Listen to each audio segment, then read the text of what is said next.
sangat bahagia, saya sangat bahagia sekali bisa bertemu secara online dengan Bapak Ibu yang betul-betul bersemangat untuk mendapatkan informasi tentang kegiatan pertukaran guru Indonesia Korea tahun 2024 atau nantinya kemungkinan kalau seandainya ada kemungkinan lagi tahun depan di tahun 2025 sehingga dengan coaching klinik ini pada malam ini Bapak-bapak Ibu hebat semuanya akan mendapatkan secara gambaran besarnya apa-apa saja yang akan harus disiapkan, apa-apa saja yang akan dilalui selama kegiatan ujian atau seleksi, kemudian apa yang akan Bapak-bapak Ibu alami yang sewaktu melaksanakan kegiatan di sana. Baik, tak kenal maka tak sayang, maka saya awali terlebih dahulu dengan perkenalan diri. Baik, nama nama saya adalah Henry Ilyas. Bisa dipanggil dengan Henry. Saya seorang guru, seperti Bapak Ibu semuanya juga, di SMK 1 Negeri Padang. Saya sudah mengajar sejak tahun 2000, ya. SK pertama saya berada di Kabupaten dari Kota Padang. Kemudian pada tahun 2020 saya ke Padang. Mengenai kegiatan um, pendidikan latar belakang pendidikan saya, alhamdulillah saya tamat S2-nya dari La Trobe University di Melbourne, Australia di tahun 2008 dengan beasiswa AS, sekarang disebut dengan AS, dulu namanya dengan ADS, Australia Development Scholarship, sekarang bernama dengan Australian Award Scholarship. Kemudian S1 saya dari Universitas Negeri Padang yang dulu lebih dikenal dengan IKI Padang di tahun 1997. Kemudian pengalaman ke luar negeri saya, alhamdulillah, di tahun 2002, saya pernah juga dikirim oleh pemerintah Kabupaten Tanah Datar ke Australia untuk studi banding selama 2 minggu di sana, di tepatnya di Adelaide. Kemudian di tahun 2010, saya mendapatkan juga kesempatan untuk mengikuti kegiatan ILED, International Leadership Education Program, di United States, di Amerika Serikat selama 6 bulan. Kemudian di tahun 2018, saya mendapatkan juga pengalaman pertukaran guru dengan Australia di atas nama program Bridge. Alhamdulillah juga di tahun 2019 saya mengikuti program pertukaran guru Indonesia pada selama 3 bulan. Jadi kita guru-guru sebenarnya mempunyai kesempatan yang sangat luas sekali untuk mendapatkan pengalaman di luar negeri, apakah itu melalui kompetisi atau scholarship yang diberikan oleh pemerintah Indonesia sendiri atau dari pemerintah luar negeri tersebut. Jadi kalau kita betul-betul ingin keluar dari zona nyaman, selama ini kan kita merasa oke, menjadi guru PNS terutama oke, udah cukup lah, ngapain lagi kita keluar karena kita sudah berada di zona yang nyaman, tapi kita sangat salah sekali kalau kita tidak pernah mencoba untuk keluar dari zona nyaman tersebut. Kita mencoba lagi apakah betul-betul kita mempunyai skill atau keterampilan atau kita berani bersaing dengan teman-teman lainnya di Indonesia untuk mendapatkan beasiswa sehingga kita bisa mempunyai pengalaman di luar negeri. Um, Kemudian um, prestasi tidak banyak, cuma itu saja prestasi saya. Um, saya tidak begitu tertarik dengan menjadi guru-guru apa namanya prestasi tingkat provinsi, tapi lebih cenderung untuk mencari sesuatu yang lebih luas lagi. Baik, itu perkenalan singkat. Seperti Bapak-Bapak Ibu hebat lihat layar, alamat saya, email saya, kemudian Facebook dan Instagram saya juga ada. Nanti kalau ingin lebih lanjut lagi bertanya mengenai hal-hal yang lebih detail tentang scholarship, saya dengan terbuka, dengan lapang hati memberikan informasinya kepada Bapak Ibu semuanya. Baik, mari kita masuk pada materi kita pada malam hari ini. Oke. Okay.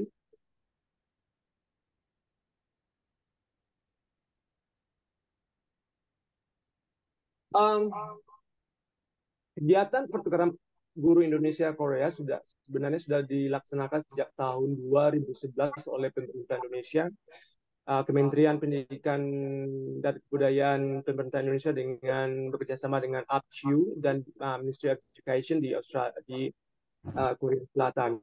Jadi kita sudah punya banyak alumni-alumnian baik dari Indonesia maupun dari Korea dan beberapa negara ASEAN juga. Jadi pertukaran guru ini tidak hanya antar Indonesia Korea juga, tapi juga antar Malaysia, Thailand, Filipina, kemudian ada Mongolia juga yang ikut pada saat yang bersamaan. Jadi nanti kita di sana akan bertemu dengan rekan-rekan guru yang hebat-hebat dari negara-negara tersebut.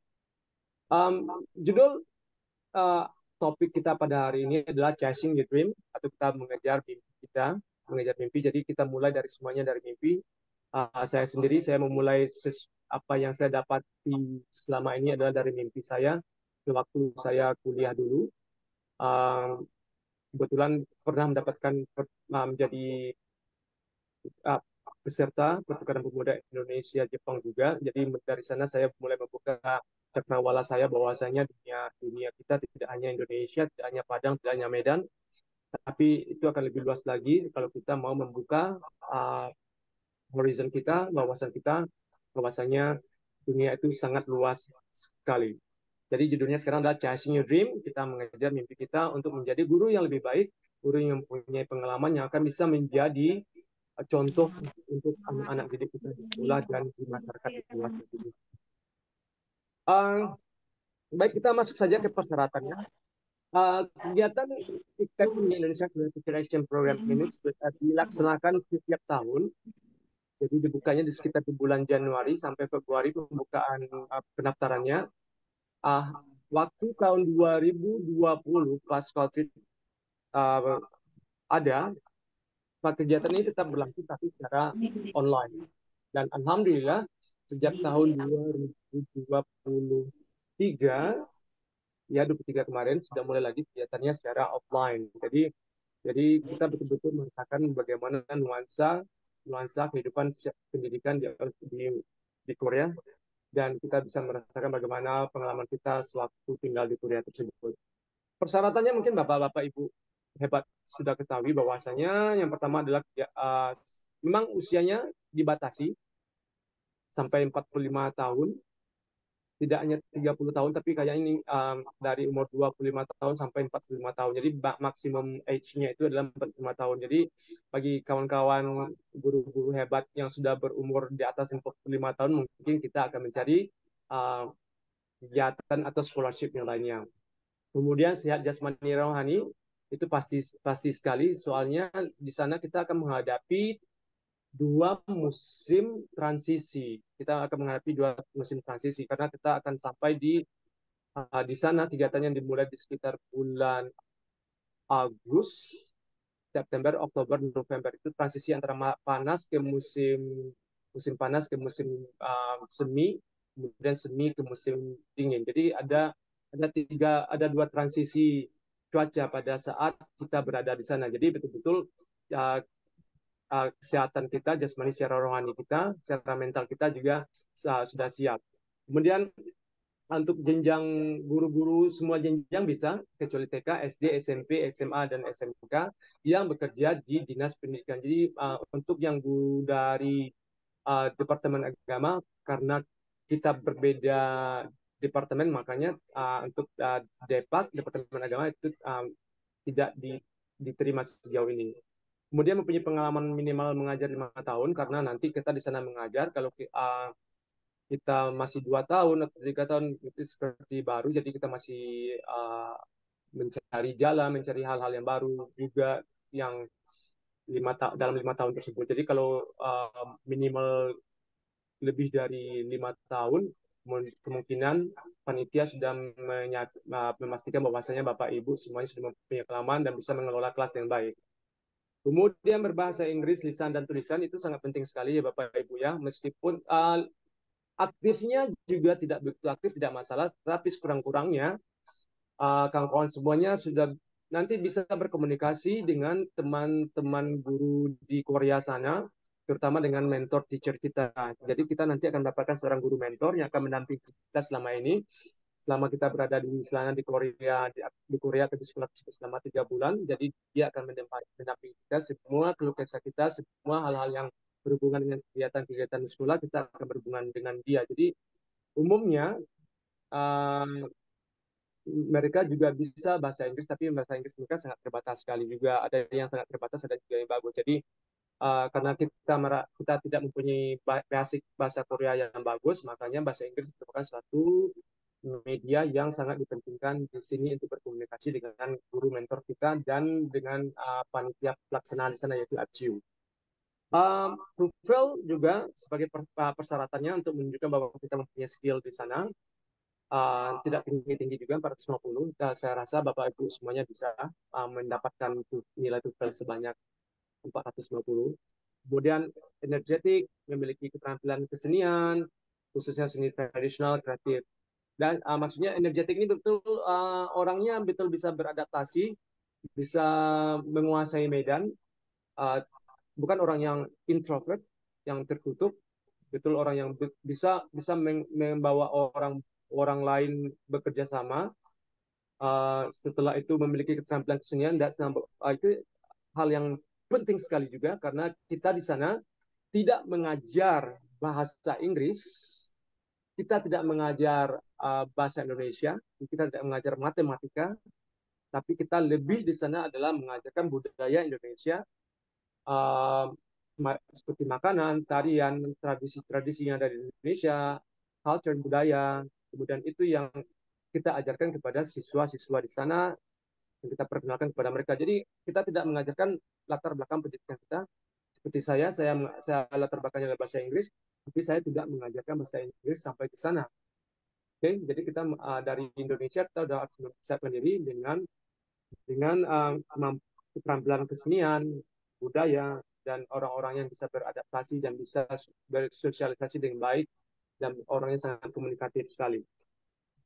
Kemudian juga orang yang betul-betul mempunyai wawasan secara internasional, yang maksudnya tidak rasis, orang yang tidak rasis, betul bisa menjunjung global GCED, Global Citizenship Education, yang betul saling menghargai warga negara dunia. Oke, dan memiliki karakter yang representatif sebagai duta Indonesia. Jadi kita ke sana tidak hanya mewakili diri kita, tidak mewakili sekolah kita, tapi kita mewakili Indonesia. Jadi kita betul-betul menjadi duta kita sebagai jendela atau jendela dari Indonesia. Bagaimana kita berperilaku itu akan menggambarkan negara kita. Jadi bukan menggambarkan diri kita. Jadi kalau kita berperilakunya baik, berarti itu gambaran dari Indonesia. Kalau kita berlaku sebaliknya, ya itulah orang akan berpikir bahwasanya Indonesia seperti yang kita bawa. Jadi sangat ditekankan sekali kita mempunyai jiwa-jiwa nasionalisme yang bagus, kemudian orang yang betul bisa mewakili Indonesia untuk Yung catatan ini kamu kerja lah ya. baik itu persyaratan. Mari kita masuk Kapan pada kamu? proses seleksinya, Bapak Ibu hebat semuanya.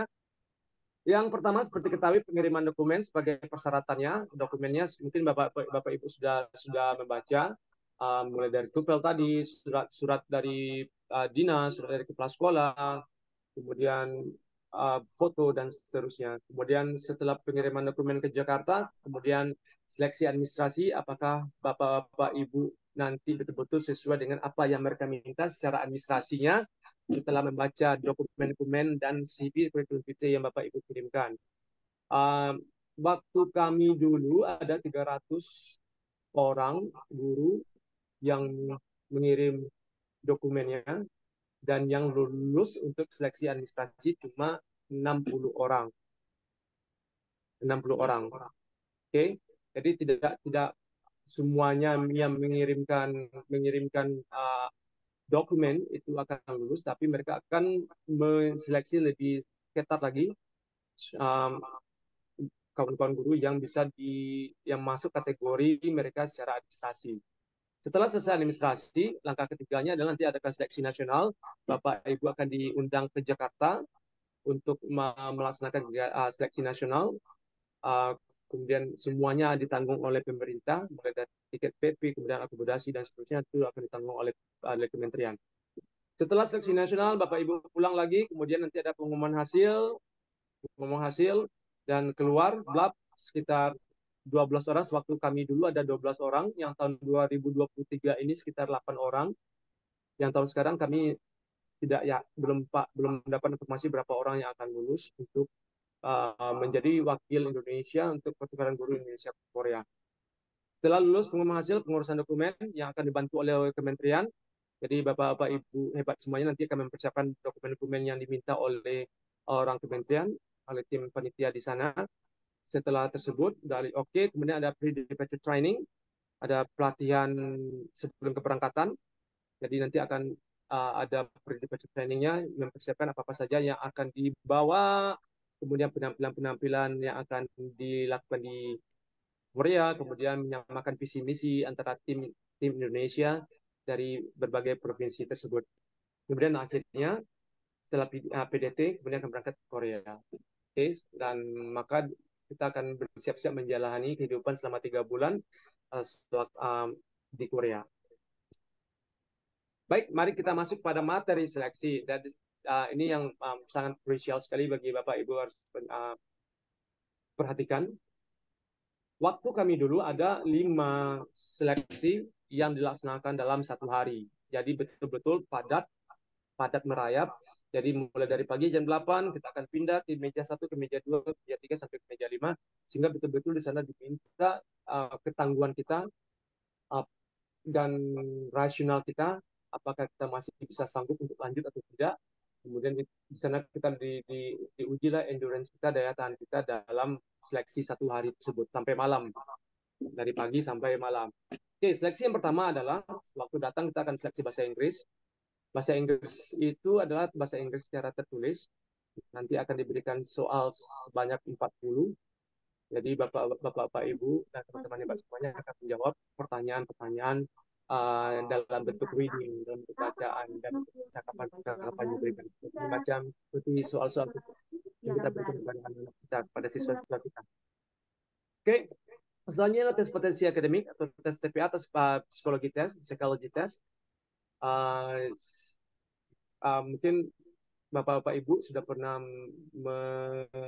mengalami atau menjalani tes TPA ini, hampir persis sama dengan yang akan dihadapi nanti di Jakarta. Terutama nanti waktu kami dulu ada beberapa buah tes, model tes yang mulai dari koran, kemudian arimatika, kemudian gambar, okay. Ya ada sekitar 3 atau 4 model tes potensi akademik.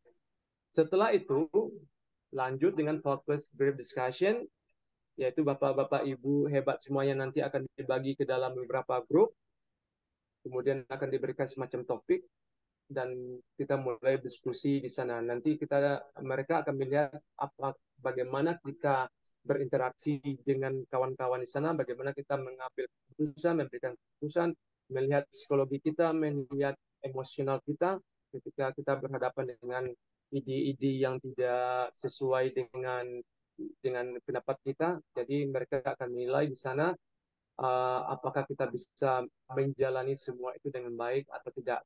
Nanti akan bisa terlihat orang-orang yang pura-pura nanti akan terlihat di sana dengan diujinya berapa blok pertanyaan-pertanyaan dari panitia atau dari teman-teman. Oke, kemudian ada seni budaya. Seni budaya di sini Bapak Ibu tidak diminta untuk menjadi penari yang hebat, tapi bisa. Tapi harus bisa menari, harus bisa berkesenian, harus bisa menunjukkan sesuatu yang sangat tradisional. Jadi sangat yang ini kenal, tidak yang kayak K-pop, mereka tidak menerima tersebut. Jadi betul dari daerah Ibu apa yang bisa Ibu tampilkan. Kemudian harus tahu juga apa esensi dari atau message dari yang tari yang Ibu tampilkan misalnya, atau permainan tradisional yang Ibu tampilkan juga. Kemudian pesannya apa, dan pokoknya setiap yang ibu tampilkan itu harus tahu misi dan pesannya juga harus clear. Kemudian tidak harus yang susah ibu cari. Yang penting keterampilan itu adalah seni yang bisa diajarkan nantinya kepada siswa.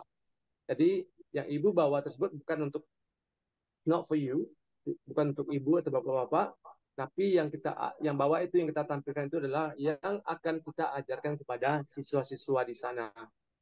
Jadi tidak usah ibu pikirkan itu harus tambah complicated, harus bisa seperti professional dancers, tidak harus seperti itu. Ibu bisa luwes, bapak harus luwes juga, kemudian tidak malu-malu, pokoknya berani tampil dan berani tahu kecepatan dari seni tersebut. Kemudian ada perorangan juga, nanti ada panels, nanti ada tim panelsnya juga, panelisnya yang akan ada sekitar 3 orang atau 4 orang yang akan menanyakan beberapa pertanyaan untuk melihat motivasi, endurance, daya tahan, kemudian psikologi ibu, kemudian menanyakan apakah bapak ibu sudah siap untuk meninggalkan keluarganya, anak-anaknya.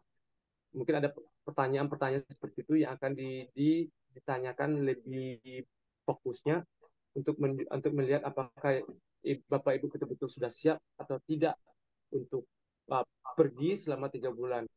Ada meninggalkan semua yang ada tanggung jawab ibu bapak ibu yang ada di Indonesia, termasuk tanggung jawab dengan sekolah. Jadi mereka betul-betul, panitia betul-betul ingin mengetahui sejauh mana komitmen dan daya juang bapak ibu, persistensi bapak ibu untuk mengikuti kegiatan ini. Oke, itu materi seleksi. Ada 5 materi. Kemudian mari kita masuk. Kalau Bapak Ibu lulus, kegiatan selama di Korea tersebut ada banyak. Sewaktu kita sampai di sana nanti ada semacam workshop selama 1 minggu, pengenalan tentang Korea, mengenai budaya, mengenai pendidikan. Nanti akan diberitahu oleh panitia di sana dan diberikan workshopnya juga, sehingga kita sewaktu kita masuk ke sekolah atau mulai kegiatan kita di sekolah, kita sudah mendapatkan bayangan-bayangan secara besarnya bahwasanya apa yang what we can do, what we can't do, apa yang bisa kita lakukan, apa yang tidak bisa kita lakukan selama di sekolah. Mereka akan memberikan gambaran-gambaran secara tinggi. Jadi kita tidak apa sih, tidak salah langkah nanti sewaktu kita sudah sampai di sekolah Korea. Kemudian kegiatan yang kedua adalah mengajar tentang Indonesia. Seperti yang saya sebutkan tadi, bahwasanya kita mengajarkan tentang budaya dan seni Indonesia. Mulai dari seni tari, seni musik, kemudian masakan, seni handicraft, kerajinan tangan, sesuatu yang berbeda dengan yang ada di Korea. Itu yang harus kita bawa sebagai modal kita untuk bisa bertahan dan mengajar di Korea, di sekolah Korea tersebut. Kemudian ada meet and break, ada breaknya selama 1 minggu. Nanti ada semacam kita akan berkumpul dengan semua peserta dari negara-negara lain di Seoul. Kita akan melaporkan apa saja yang telah kita lakukan selama 1,5 bulan di sekolah-sekolah Korea. Kemudian kita juga akan diajak untuk refreshing ke beberapa tempat wisata di Seoul. Kemudian ada kegiatan mengunjungi sekolah lain. Jadi mengunjungi sekolah lain itu tergantung dengan mentor teacher kita, atau kita sendiri yang mencari celah untuk bisa berkunjung ke sekolah lain. Misalnya seperti saya sendiri, saya waktu itu dapat host school-nya di SMP. Kebetulan teman Indonesia juga mendapat sekolahnya di SMK. Saya mengajar di SMK Teknik, dan kebetulan teman tersebut dapat mengajar di sekolah menengah kejuruan juga di Korea tersebut. Saya kontak teman saya, kemudian mereka kontak dengan host teacher mereka, mentor teacher mereka, dan saya diperbolehkan untuk mendatangi dan mengunjungi sekolah sambil melihat perbandingan apa bedanya sekolah SMK di Korea dan sekolah SMK di Indonesia. Jadi semua itu tergantung dengan kreativitas kita dan komunikasi kita dengan mentor kita. Kemudian juga kita mempunyai kesempatan untuk mengunjungi tempat-tempat menarik, karena kita mengajar Senin sampai Jumat. Sabtu Minggu digunakan untuk refreshing, mencari tempat-tempat yang menarik. tempat wisata-wisata yang ada di Korea yang harus kita explore. Jadi kita di Korea tersebut tidak hanya tujuannya untuk mengajar, tapi juga kita menikmati 2 hari atau 2 hari libur kita untuk berkunjung melihat-lihat suasana lain dari Korea tersebut. Oke, ada 2 kali. Oke, kemudian berbagi dan diskusi dengan guru-guru Korea. Jadi kita juga waktu di sekolah juga dengan guru-guru, misalnya dengan mata pelajaran lain atau dengan kepala sekolah atau dengan wakil kepala sekolah, kita juga bisa mengadakan diskusi bagaimana mereka mengajar dalam kelas, bagaimana persiapan mereka, bagaimana kepala sekolah mengatur sekolah mereka, bagaimana budget yang diberikan pemerintah itu didistribusikan secara baik di sekolah tersebut. Jadi kita bisa membuat komunikasi atau berinteraksi dengan kepala sekolah, wakil sekolah, dan guru-guru lainnya. Itu is all depends on you. Semua tergantung pada kita semuanya. Baik, lanjut.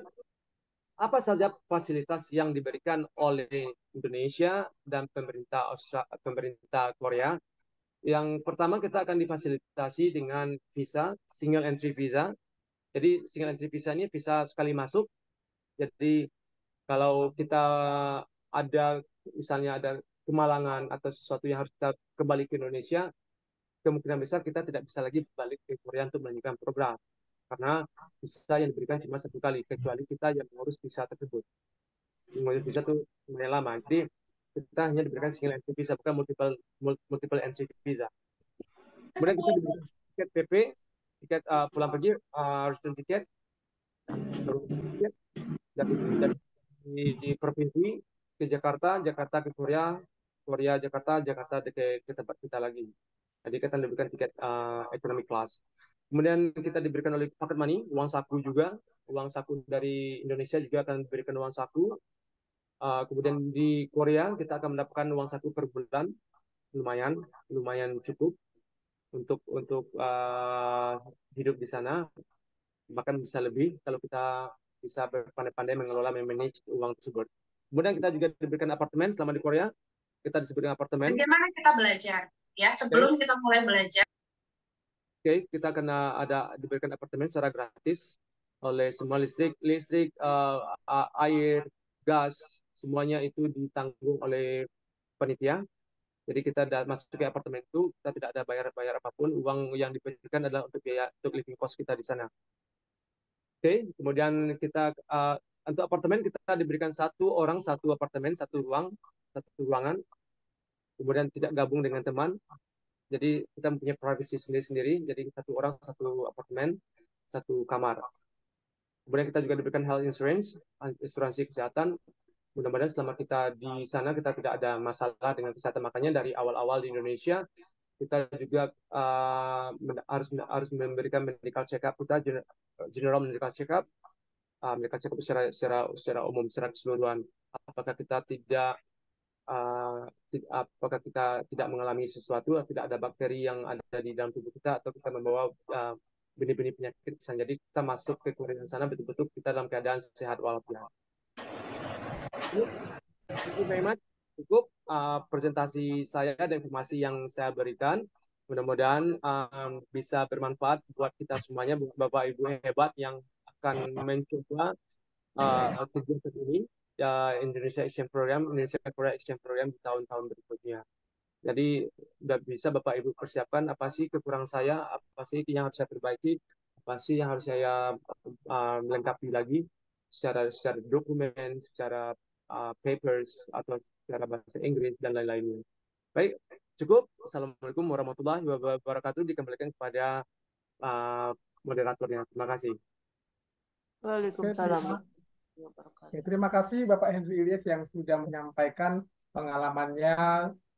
Berikut juga proses seleksi ketika mengikuti pertukaran guru. Bapak dan Ibu, sebelum kita melanjutkan kegiatan berikutnya, Bapak dan Ibu diizinkan ingin bertanya ataupun ingin menyampaikan sesuatu terkait yang apa yang sudah disampaikan oleh Bapak Henry. Bapak dan Ibu, silakan bisa raise hand. Ada Bapak Asep Nurul yang sedang raise hand. Bapak Asep, silakan Bapak.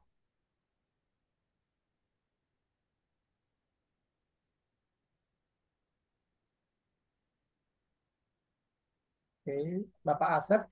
apakah mendengar saya? Oke, mungkin Bapak Asep tadi saya kedengarkan ya. Oke. Nah, oke, Bapak Ibu yang lain bagaimana? Apakah ada yang ingin ditanyakan terkait pengalaman-pengalaman Bapak Henry ketika mengikuti kegiatan teacher exchange tersebut? Jika tidak ada yang bertanya, Pak Henry, saya boleh bertanya ya Pak Henry, sekalian Silakan. menggali. Oke. Eh, Mungkin sekalian klarifikasi Pak Henry mungkin bisa menyampaikan. Saya ingat kemarin Pak Frewendi pada saat dia lulus kemudian dari Kemdikbud datang survei ke sekolahnya Pak ya. Ya, Eh, Ya survei ke sekolah, ternyata ketika berdialog di sana disampaikan jika guru di sekolah tersebut dikirim menjadi salah satu teacher exchange, maka besar kemungkinan guru yang dari luar negeri juga dikirim ke sekolah tersebut dengan syarat sekolah itu memang memiliki fasilitas yang memadai Pak Henry. Terkait hal tersebut bagaimana Pak Henry? ya, betul. Jadi pertukaran ini juga pertukaran guru Korea Korea ke Indonesia, guru-guru Korea ke Indonesia akan datang juga sebanyak 8 orang atau 6 orang dan nanti akan disebarkan ke sekolah-sekolah di mana kita atau guru-guru Indonesia yang dikirim ke Korea tersebut. Jadi tim kementerian beserta tim dari Korea akan datang ke sekolah kita, kemudian mereka melihat apakah sekolah kita mempunyai akses yang bagus secara internet, kemudian fasilitas perumahannya sudah bagus juga, kemudian transportasinya gimana di sana. Jadi um, tim penilai akan memberikan asesmennya uh, kepada panitia di Jakarta, secara kemudian diskusi dengan tim di Korea apakah betul sekolah yang mereka kunjungi tersebut, yang mereka survei tersebut sudah sesuai dengan kriteria yang mereka minta. Jadi bukan dari segi siswanya saja, bukan dari segi lokasi saja, dari segi fasilitas-fasilitas dan apa yang akan guru Korea lakukan di sekolah tersebut, apakah sesuai dengan tujuan mereka dikirim ke Indonesia. Jadi kalau sekolah kita berada di daerah kabupaten, kemungkinan itu akan sangat kecil sekali kalau tidak kalau sekolah kita tidak melengkapi atau memenuhi standar yang mereka minta. Jadi umumnya kemarin itu sekolah-sekolah yang ada di kota besar. Jadi beberapa sekolah kami yang kami mengajar umumnya kami berasal dari yang dikirim itu umumnya kami berasal dari daerah kabupaten agak jauh dari pusat kota. Jadi akhirnya Kementerian Pendidikan memutuskan untuk memilih sekolah yang ada di Jakarta dan di Palembang pada waktu itu. Begitu, Pak Amran. Oke, Pak Henry. Bagaimana Bapak dan Ibu? Kalau tidak ada yang bertanya, nanti saya yang menggali Pak Henry ini. Oke, Bapak dan Ibu masih ada yang ingin ditanyakan? Oke, sekedar informasi, Pak Henry ini saya banyak belajar dari beliau ya. Kami kenalnya dulu tahun 2016 Pak Henry ya. Ya, Kenalnya 2016 pada ada kegiatan Kemdikbud di Jakarta pada saat itu. Ternyata kemudian beberapa tahun berikutnya di beberapa program-program Kemdikbud jadi sering bertemu. Dan Pak Henry ini kalau saya tidak tahu bahasa Inggris, Pak Henry ini kayak mana? Pasti saya nanyanya ke Pak Henry salah satunya. Termasuk guru saya juga ini. Karena saya juga bukan guru bahasa Inggris Bapak Ibu. Kalau saya terbentur, saya pasti ke Pak Henry. Ini enaknya kita punya teman yang banyak. Jadi kita kalau ada terbentur sesuatu informasi, kita tidak tahu sesuatu hal, jadi kita bisa belajar. Nah, karena tidak ada bertanya, Pak Henry, saya bertanya lagi oke. terkait usia gitu. Bapak dan Ibu mungkin kan ini usia saya tidak mencukupi atau seperti apa. Saya ingat Pak Henry, pada saat itu Pak Frewendi tidak sampai 30 tahun ketika dikirim tetapi bisa eh, lolos Pak ya. Hmm. Itu bagaimana Pak? Coba cerita. Pas waktu saya dulu juga umurnya di umur 45, udah lewat juga waktu itu. Jadi panitia mungkin mempunyai semacam pertimbangan-pertimbangan tersendiri bahwa pertimbangan sendiri. Bahasanya waktu di aplikasi kita tuh kita betul-betul bisa meyakinkan panitia bahwasanya kita betul-betul orang yang pantas untuk ikut program ini, meskipun ada masalah-masalah uh, usia sebagai persyaratannya. Jadi bagaimana di aplikasi kita itu betul-betul kita bisa menjual, bukan sell yourself, kita jual diri kita dalam artian positif, jualah diri kita sebaik-baik mungkin, sehingga orang betul yakin, wow, ini orang ini memang cocok untuk mengikuti program ini. Di tengah-tengah ada sedikit bukan permasalahan, ada kelebihan persyaratan gitu. Jadi yakinkan di aplikasi kita, apapun scholarship-nya yang kita apply itu, yakinkan bahwa kita tuh orang yang tepat untuk menerima beasiswa tersebut. Oke, jadi alhamdulillah saya lulus. Pasti panitia sudah jelimet sekali melihat CV saya, data-data yang dikirimkan. Tapi mungkin panitia melihat, oke, saya mempunyai kelebihan di bidang di sisi A, B, C, D, ya. Kita diluluskan begitu juga dengan Wendy. Sewaktu itu umurnya masih belum sampai di umur yang diminta oleh panitia. Ya, karena Wendy bisa meyakinkan, bisa memberikan hal yang berbeda dengan orang lain, dan akhirnya lulus juga bersama dengan kami. Begitu, Mbak. Oke, terima kasih Pak Hendri, Bapak dan Ibu. Seperti yang disampaikan Pak Hendri, ternyata bahwasanya usia walaupun sudah ditentukan itu hanya tolak ukur saja biar mendapatkan kandidat yang terbaik. Tetapi kalaupun misalnya usianya melebihi atau kurang, ada pertimbangan-pertimbangan ya Pak Hendri. Nah, beberapa kali juga saya mengikuti terkait dengan program-program Kemdikbud ya Pak Hendri. Kemdikbud ini misalnya dia membutuhkan 10 orang gitu. Kalau yang pelamarnya kandidatnya tidak mencapai sesuai yang diharapkan mereka, bisa saja tidak 10 orang dikirimkan, Pak ya. Tetapi jika lebih, bagaimana Pak MD coba? Mungkin bisa berbagi. Sebenarnya mereka sudah mempunyai alokasi jumlah per tahunnya. Kalau mereka punya jumlah maksimum, mereka mempunyai jumlah maksimum, bukan jumlah minimum. Jadi kalau jumlah maksimumnya tidak dicapai, berarti mereka ambil yang minimum. Jadi di tahun 2018 yang dikirim cuma 9 atau 10 kalau nggak salah.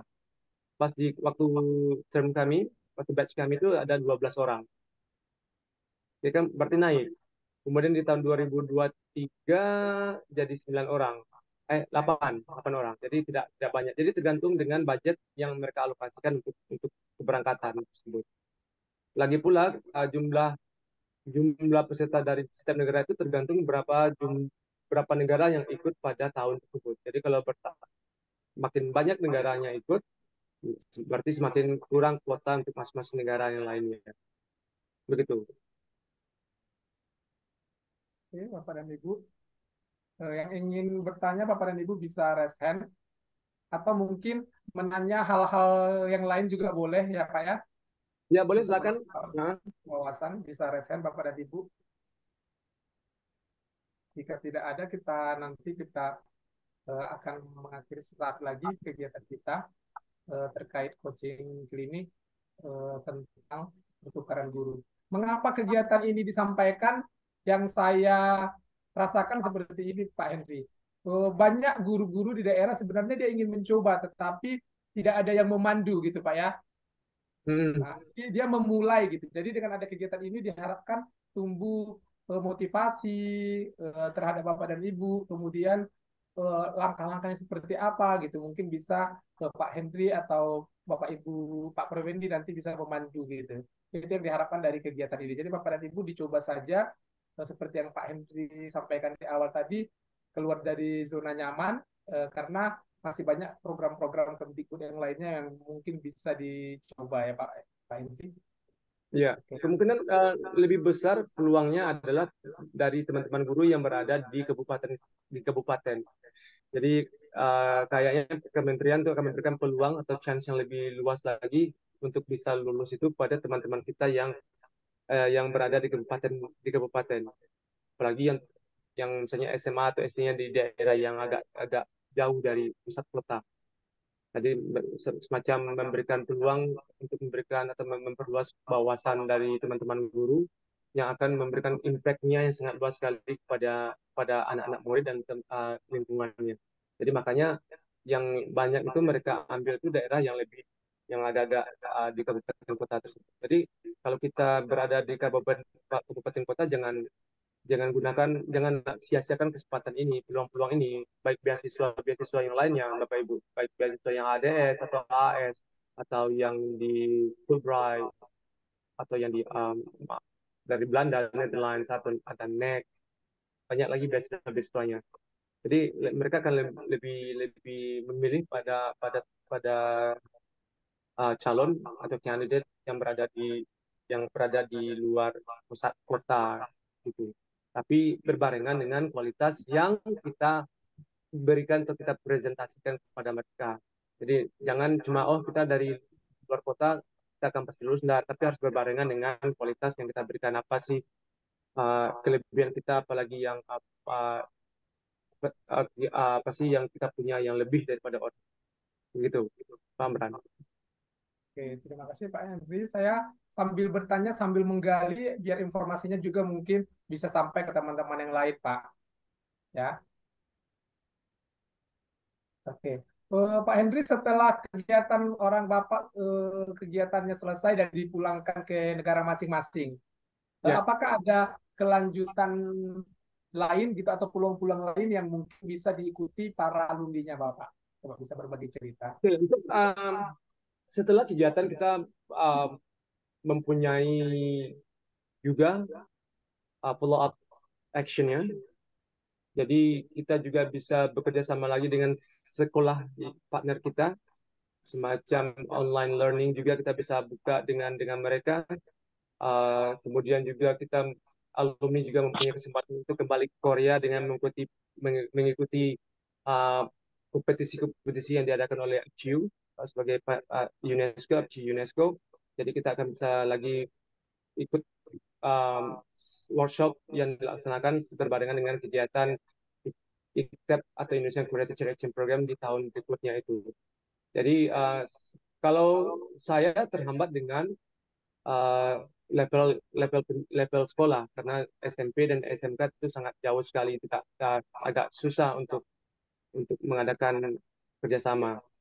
Nah, sementara teman-teman yang lainnya dari SMA, mereka sampai saat ini tetap melaksanakan kegiatan-kegiatan yang dengan sekolah-sekolah partner mereka juga, terutama dengan mentor mereka.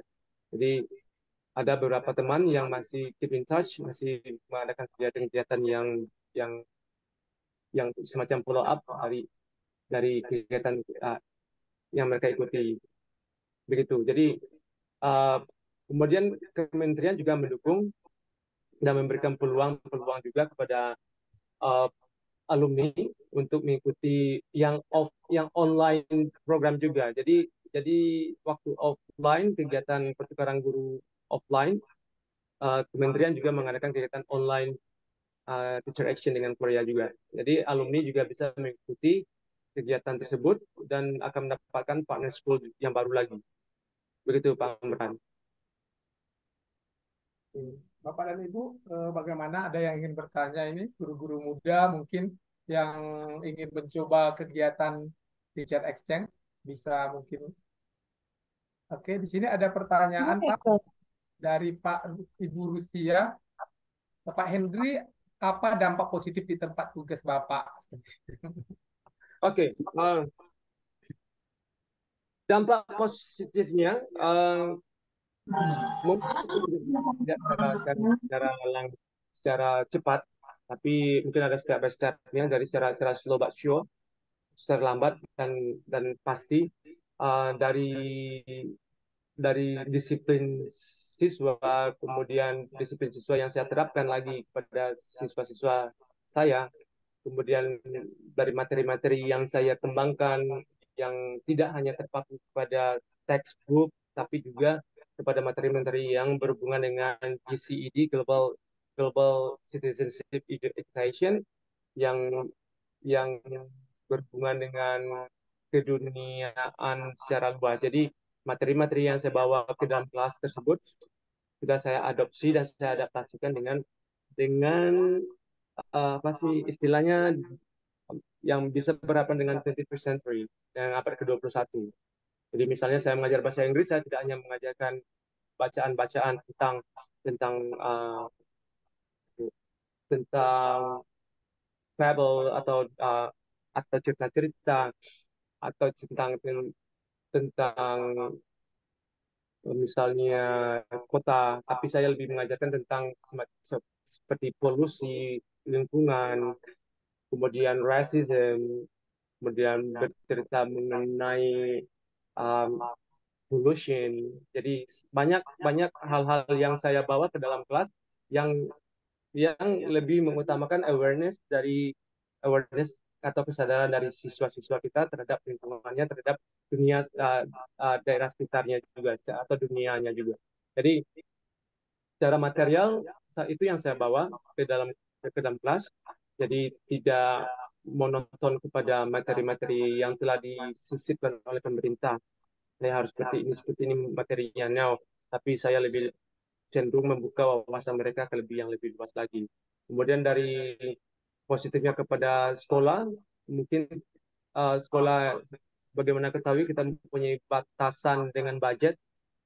Jadi kalau saya beritahu bahwasanya di sekolah Korea tersebut mempunyai A, B, C, D, E, F, G, sekolah langsung menyerah karena kita tidak punya budget untuk melengkapi fasilitas-fasilitas tersebut. Jadi pandai-pandai kita saja sebagai guru untuk mengamalkan materi kita sehingga cakrawala siswa kita akan berubah secara slowly but surely. Begitu, Pak Ambertan. Oke, sangat luar biasa Pak Henry. Bapak dan Ibu yang lain juga bisa bertanya secara langsung atau melalui kolom chat. Terima kasih Ibu Rusia.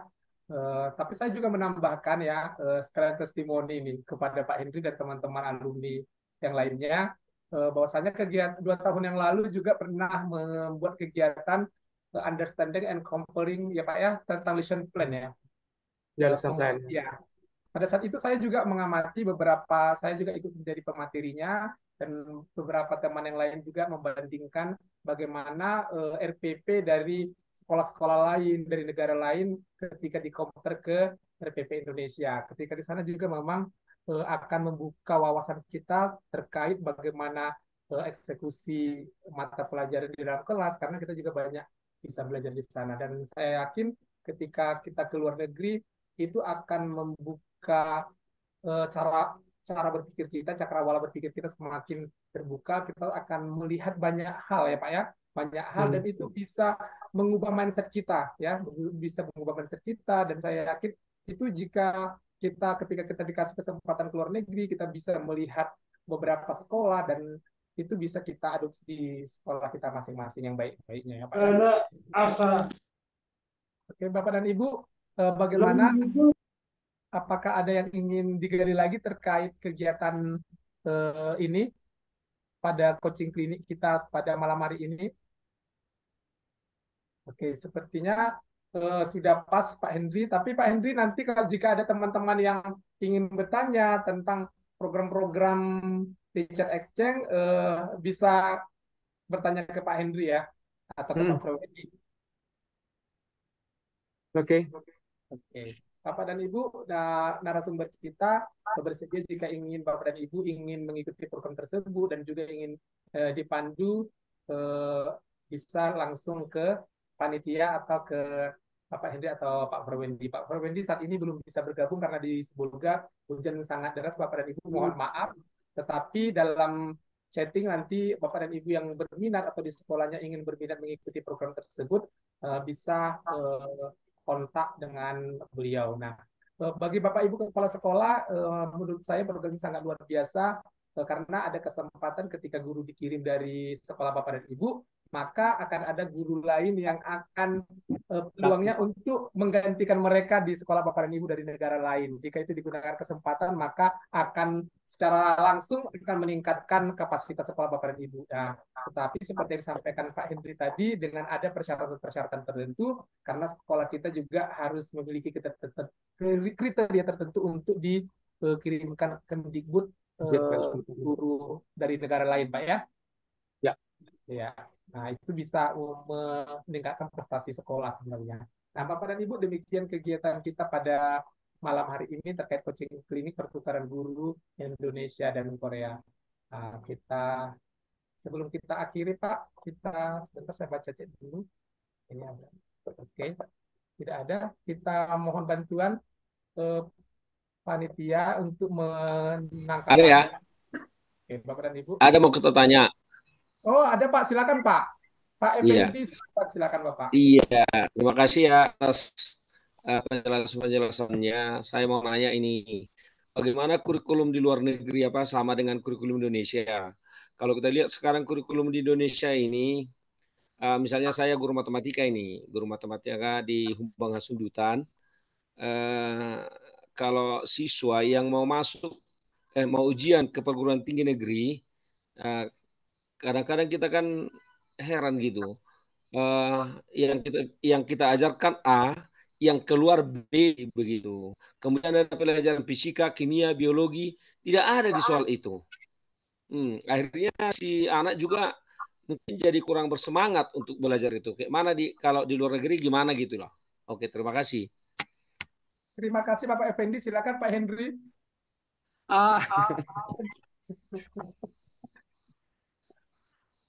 Kebetulan waktu di Korea, siswa-siswa di sana untuk masuk ke perguruan tinggi mereka mengadakan national examination, ujian nasional, Pak. Mereka juga mempunyai ujian nasional. Namanya adalah Suneng. Ya, Suneng kalau nggak salah saya namanya. Jadi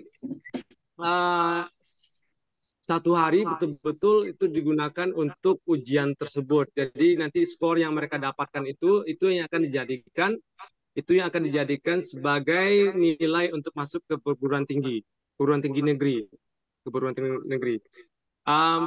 Mata pelajarannya seperti biasa, mereka juga ada belajar bahasa Inggris, kemudian matematika, kemudian bahasa Korea, kemudian ada yang matematik, apalagi yang fisika, kimia juga. Ya, jadi apa yang mereka pelajari di sekolah, mereka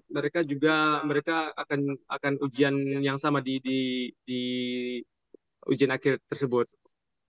Jadi nilai mereka itu yang akan dijadikan untuk masuk ke perguruan tinggi negeri di Korea. Kemudian sebelum mereka ujian, karena masuk ke perguruan tinggi negeri itu yang favorit itu ada sesuatu hal yang semacam kebanggaan bagi orang tua mereka. Jadi mereka mati-matian orang tua akan mengirim anaknya untuk bimbel. Jadi mereka juga punya bimbel di sana, Pak. Mereka juga punya bimbel. Jadi tidak heran kalau kita melihat anak-anak kelas 3 atau yang siswa akhir tersebut, mereka akan pulang dari sekolah itu jam 10 atau jam 11. 11 malam. Ya, jam 11 malam. Jam 10 dan 11 malam mereka masih berada di sekolah untuk mengikuti atau belajar di perpustakaannya, atau mereka ikut bimbel. Bimbel di sana mahal, Pak. Sangat mahal sekali. Jadi orang-orang tua yang mempunyai uang yang banyak, mereka kirim anaknya mengikuti bimbel supaya bisa masuk ke kampus-kampus favorit di sana. Jadi suatu kebanggaan. Jadi mereka investasi mereka yang paling besar itu adalah di pendidikan, baik pemerintah maupun orang tua mereka. Jadi suatu hal yang sangat, waktu mereka berkumpul nanti dengan teman-temannya, orang tua berkumpul dengan teman-temannya, nanti akan bercengkrama, berdiskusi. Anak saya kuliah di sini loh. Jadi ada semacam kebanggaan tersendiri bagi orang tua yang anaknya mendapatkan kampus yang favorit. Begitu, Pak.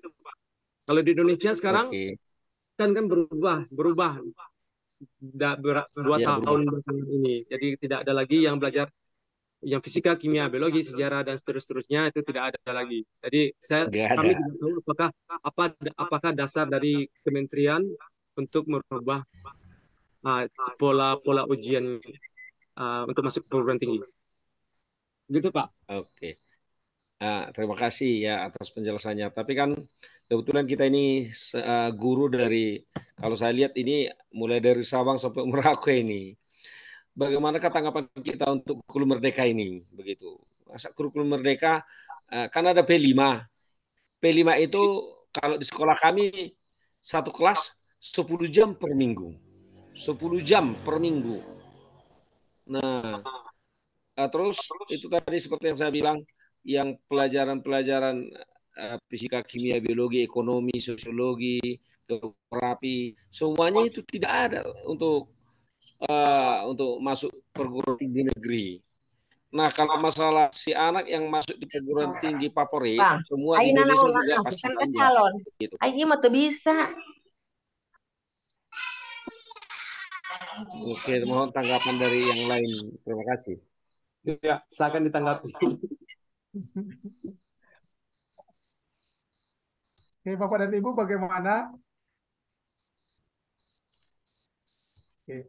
Eh, Terima kasih Pak Effendi ke topik kita tentang teacher exchange. Di sini coaching klinik diharapkan memang membantu Bapak dan Ibu yang ingin coba untuk keluar dari zona nyaman, mencoba menjadi guru di luar negeri. Tetapi mengenai terkait dengan eh, penguatan profil pelajar Pancasila memang 10 JP ya, masing-masing JP ada 1 JP. Tapi dengan Pak Effendi menyampaikan ini juga masukan ke panitia. Oh, ternyata eh, materi tentang P5 itu kayaknya merupakan salah satu materi yang bagus kalau kita bahas di kegiatan e-learning kita ke depannya. Oke, nanti kita akan cari Iya. Pak Effendi tentang pembahasan materi topik tentang kelima tadi agar tidak salah konsep bagaimana eksekusinya di kelas, bagaimana masing-masing mata pelajaran guru mengeksekusi tentang kelima tadi. Nah, kita batasi Pak Effendi ya karena topiknya sudah Oke, terima kasih. akan kita kembangkan materinya terhadap kelima tadi. Bapak dan Ibu, sebelum kita mengakhiri, apakah ada yang ingin ditanyakan terkait dengan pertukaran guru ini, Bapak dan Ibu? Atau Bapak dan Ibu di Zoom kita ada yang ingin mencoba atau kepala sekolah yang ingin mendorong guru-gurunya untuk mencoba kegiatan tersebut? Oh ya Pak Amran, ada Pak, yang perlu saya tambahkan juga bahwasanya setiap tahun kita mempunyai kementerian akan akan mengalokasikan provinsi-provinsi di kabupaten yang berbeda. Jadi tahun ini di bagian timur, bagian Indonesia Timur. Kemudian waktu kami dulu Sumatera dan Lombok, tambah dengan Sulawesi. Jadi tiap tahun itu akan berpindah-pindah daerahnya. Jadi tidak seluruh Indonesia yang akan, tidak seluruh sekolah Indonesia atau seluruh provinsi yang bisa ikut, tapi nanti kementerian akan memilih kabupaten kota mana yang bisa ikut pada tahun tersebut. Jadi kalau tahun sekarang misalnya tidak ada di kabupaten kota kita berharaplah tahun depan adalah di kota atau kabupaten kota kita. Gitu. Pak Hendri, terima kasih atas tambahan informasinya ya. Bapak dan Ibu, karena tidak ada lagi yang ingin bertanya terkait dengan kegiatan kita pada malam hari ini terkait coaching klinik pertukaran guru Indonesia dan Korea tahun 2024, Bapak dan Ibu yang mengikuti program tersebut, silakan persiapkan diri, bisa bertanya trik dan cara-cara bagaimana agar lulus seleksi kepada Pak Hendri dan Bapak Perwendi nantinya. Di sini, oke. Bapak dan Ibu, dan kita sebelum kita kita tangkap layar Bapak dan Ibu ya, mohon diaktifkan kameranya. Bapak dan Ibu juga boleh eh, mengabadikan kegiatan kita pada malam hari ini dengan melakukan tangkap layar di handphone atau di perangkat masing-masing Bapak dan Ibu.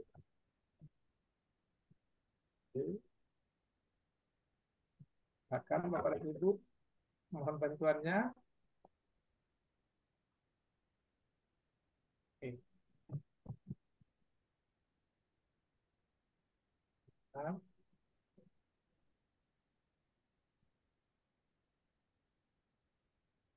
Oke, Bapak dan Ibu, demikian kegiatan kita pada malam hari ini. Sampai jumpa kembali di kegiatan kita pada kegiatan-kegiatan berikutnya.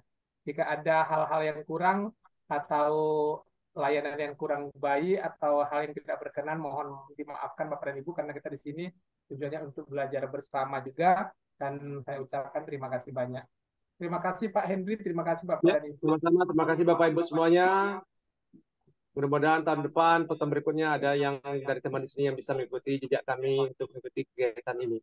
Terima kasih. Oke, terima kasih Bapak dan Ibu. Kita akhiri ya Bapak dan Ibu.